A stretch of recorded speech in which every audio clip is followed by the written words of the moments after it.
नमस्कार सबैलाई, स्वागत छ तपाईहरुलाई सुपो कुकिङमा। सधैँ आज पनि नयाँ फुड ब्लगको साथमा उपस्थित भएको छु। आज हामी बनाउँदै छौं तिहार स्पेशल फिनी रोटी। फिनी रोटीको लागि हामीलाई चाहिन्छ मैदा, भिजाएर राखेको चामल, घिउ र फ्राई गर्नको लागि तेल। अब हामी मैदालाई डो मुस्नतिर लागौं। डो मुस्दा थोरै थोरै पानी राखेर मुस्नु पर्दछ। यसलाई धेरै गिलो बनाउनु पनि हुँदैन र धेरै सारो बनाउँदा नि आफैलाई बेल्न गाह्रो हुन्छ। हाम्रो यतिको डो रेडी भइसकेपछि यसलाई सेट हुनको लागि लगभग 20 मिनेट जति हामीले छोपेर राख्दिने।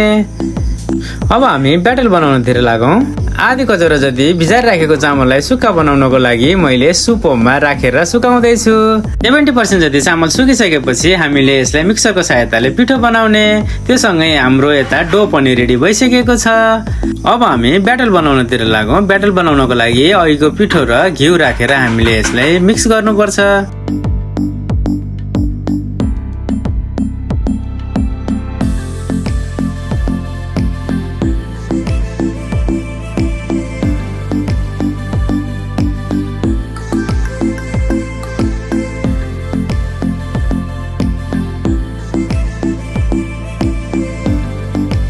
भिडियोमा देखाए जस्तै प्रोसेस गरिसकेपछि हाम्रो ब्याटर पनि रेडी भइसकेको छ। अब हामीले फिनी रोटीको लागि रोटी बेल्नतिर लागौं।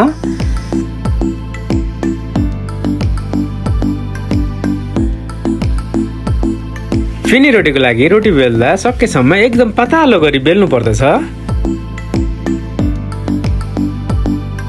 यसरी रोटी बेलेर सकिसकेपछि अघि हामीले रेडी गरेको ब्याटरलाई रोटीको माथिपट्टि राम्रोसँग लगाउने।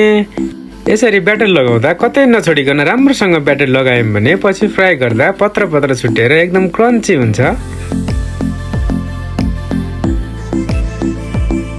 ब्याटर लगाउँदा रोटीको एक साइडको छेउको भाग यसरी छोड्यौं भने हामीलाई पछि रोल गर्दा सजिलो हुन्छ। अब भिडियोमा देखाए जस्तै गरी यसलाई राम्रोसँग रोल गर्ने। यसरी रोल गर्दा रोटीको सबैतिरको साइज बराबर हुने गरी गर्नुपर्दछ। रोल गरेर सकिसकेपछि साइज मिलाउनको लागि दुई साइडको छेउको भाग काटेर हामीलाई फिनी रोटी कत्रो साइजको चाहिन्छ त्यही अनुसारले भिडियोमा देखाए जस्तै गरी कटिङ गर्ने। फिनी रोटीको लागि कटिङ गरेर पनि सकियो। अब त्यसलाई फ्राई गर्नको लागि हामीले एउटा प्यानमा तेल अथवा घिउ बसाल्ने। यता तेल तात्दै गर्दा अब हामी फिनी रोटीको लागि अर्को प्रोसेसतिर लागौं। अब यो कटिङ गरेको रोललाई भित्रको ब्याटर बाहिर ननिस्कोस् भनेर हामीले दुई साइडमा राम्रोसँग बन्द गर्नुपर्छ।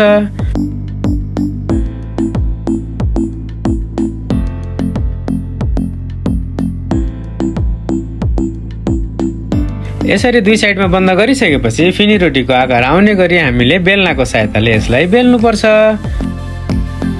यसरी बेलिसकेपछि अझै राम्रोसँग पाकोस् भन्नुलाई हामीले यसलाई कटिङ पनि गर्नुपर्दछ।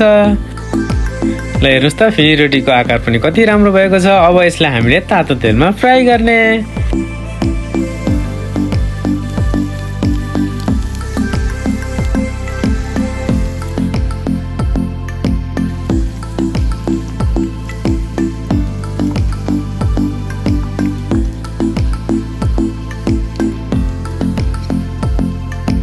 यसै गरी 1 बाइ 1 अघि कटिङ गरेको रोललाई हामीले फिनी रोटी बनाएर फ्राई गर्ने।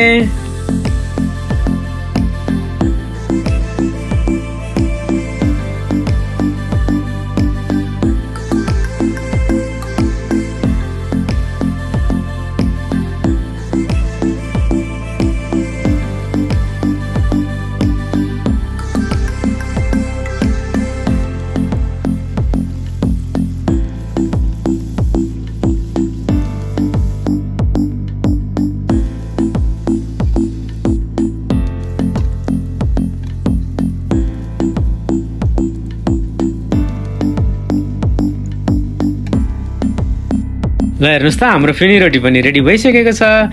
कति सजिलो तरिकाले हामीले फिनी रोटी पनि रेडी गर्यौं। फिनी रोटी स्पेशली तिहारमा बनाइन्छ। कतिले त बनाउनु पनि भएको छ होला। जसले फिनी रोटी बनाउनु भएको छैन उहाँहरूले मेरो भिडियो हेरेर यसै गरी फिनी रोटी बनाउनु होला।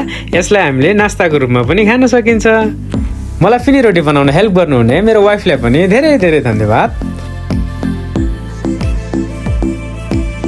कस्तो लाग्यो त आजको भिडियो कमेन्ट गर्नु होला। अनि यस्तै भिडियो हेर्नको लागि सुपो कुकिङ युट्युब च्यानललाई सब्स्क्राइब गर्नु होला। Thank you for watching.